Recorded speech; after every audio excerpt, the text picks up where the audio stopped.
So before I get into the main message, I thought I'd start this video with a little story time. So a few months ago, I've just finished a night shift truck driving. It's in a location I've never been to before. I go into this office, there's a manager guy there, I'm handing my keys in, I'm handing my paperwork in, I'm saying thank you and goodbye. The office I walk into is a dimly lit room, small room, about half the size of this one. I walk in and hand my keys to the manager and the paperwork, and I see another guy in the corner in this dimly lit room. There's a flat screen TV, they're watching something, and that's the only source of light. There's no lights on, it's pitch black. I can barely see the guy, but he's kind of like squinting and looking at me, and I'm thinking, like, what is this guy looking at? I'm thinking he's judging me or whatever. I don't confront him about it. I'm really aware that there's this guy looking at me. So I hand my keys in, I hand my paperwork in, and I go to leave the office. So the office, about half the size of this room, and then you go out the door and there's a small corridor before you get to the outside. So I walk out of the office and I go like this down the corridor, just a few steps. I go, so it sounds like I'm walking forward, and then I stand like this, so I'm out of sight. Open the outside door, let go so it shuts, so that they both think I've left. Because I'm waiting, I know this guy's about to say something about me, and I want to hear what he's got to say. So I'm stood there like this, felt like some secret agent, 007 spy. Felt like I was back in high school again, doing some... Anyway, I'm waiting. Only about 5 seconds, felt like ages, but And he went, that guy looked exactly like Drew McIntyre. Now I have absolutely, at this point in time, I had absolutely no idea who Drew McIntyre is. So I didn't know at the time whether to be offended or pleased or what have you. So I opened the door, the outside door, quietly this time, and I step out like that and I close it so he doesn't know that I've stayed around to listen, because I don't want it to be awkward or anything. I just wanted to hear what he had to say. I was waiting. So I walk out. I'm out in the open now, walking back towards my car. It's a big old depot, man. It's about a half a mile walk back to the car park. That's irrelevant, but I just thought I'd mention that because holy hell, that was long walk. But regardless, I'm on the walk back to the car. And I googled Drew McIntyre, and I am pleasantly surprised. Turns out it was a compliment. I'm assuming he meant it as a compliment. I'm going to take it as a compliment because, well, I'm going to show you what he looks like. But just before I do, let me just finish the story very quickly. So I told my dad this story a couple days after, and it was about 2 weeks before my birthday. So I tell him, oh yeah, this guy said look like Drew McIntyre, and he's like, Google him, it's funny. So he Googled it, obviously, and he'd had a look. And then for my birthday, one of the final gifts that he got me as a joke was this. This is Drew McIntyre. So I am pleasantly surprised. I thought the guy was trying to be offensive, but if he's saying I look like that, I'm going to make a thumbnail, one sec. If he's saying I look like that, I'm pleasantly surprised. That's pretty good to me.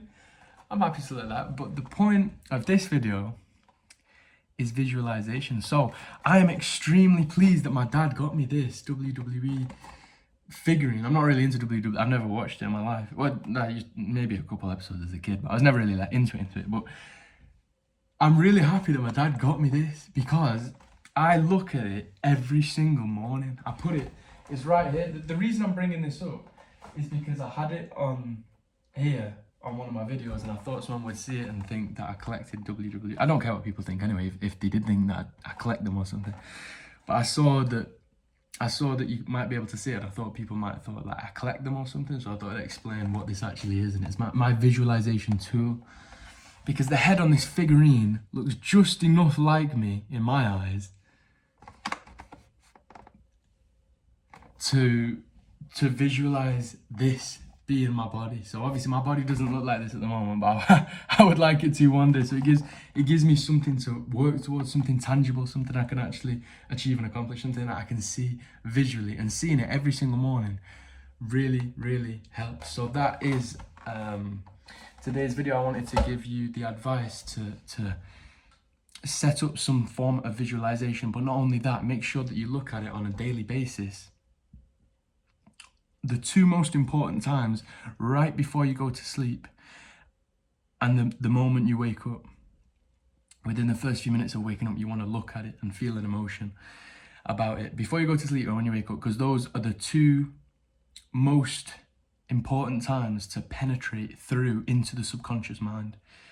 Those are the two easiest times and the two times with the biggest impact to get into the subconscious mind, because the subconscious mind is what you want to infect with positive thoughts. It's what guides you all the time. Your subconscious is one of the most important tools to success, because you think you're conscious all the time, but you're not.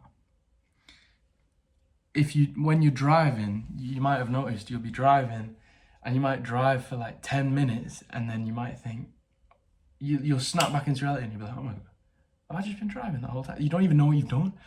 Maybe you can't drive. I don't know who's watching this video. Maybe we can all walk, I'm assuming. I mean, unless you're in a wheelchair, but even in a wheelchair, I'm pretty sure if you're rolling down the streets or if you're walking, whatever you're doing, if it's something that you do all the time and you're used to it, you don't really engage your brain. You don't have to think this, like, okay, and then I'm going to lift this foot and keep my balance on this. You just know what to do. And when you're in times like that, you often let your mind wander, but you don't want to wander about nonsense. You want to wander about success. You want to always be thinking of solutions. You want to always be thinking about possibilities, opportunities. You want to always be actively seeking out information that other people don't hear. I've mentioned in a different video about the billboard. There could be a billboard saying millions and all you have to do is climb a ladder, and people walk straight past it because they're not in tune. They're thinking about, oh, what am I having for tea tonight? No, I'm not, oh, what's going on Coronation Street? Or oh, Kim Kardashian. Like, you choose what you put in here, and your subconscious, if you're always thinking about a body that you want to achieve, if you're always thinking about a money goal that you want to have, you're going to be susceptible to information that other people aren't. If you're obsessed with the idea, you will achieve it. And your subconscious is one of the most important tools. It's what's going to guide you. It really does. It influences every decision that you make. It influences every decision that you make, whether you're going to be successful or unsuccessful. And it's every single belief that you have and every single decision that you make. And those are the two things that are going to drastically affect your current and future circumstance. It's all about what you believe and the decisions that you make. At the end of the day, those are the two things that put you where you are and will put you where you want to be, or put you where you don't want to be. It's all to do with those two things. So if there is something you wish to change, you must change your beliefs and the decisions that you make. It's as simple as that. And as I say a lot, it's as simple as that. That is as simple as it is. That doesn't mean it's easy. They aren't the same thing. It's a simple thing to do. It's a simple thing to understand. It's a difficult thing to do it on a consistent daily basis. But it's supposed to be hard. That's the whole reason you want it. That's the whole reason nobody else has it, because it is hard. So if you're willing to do it, you will have what you want. That's my message for today's video. The power of visualization is a strong tool that you can utilize to your advantage to get where you want to go.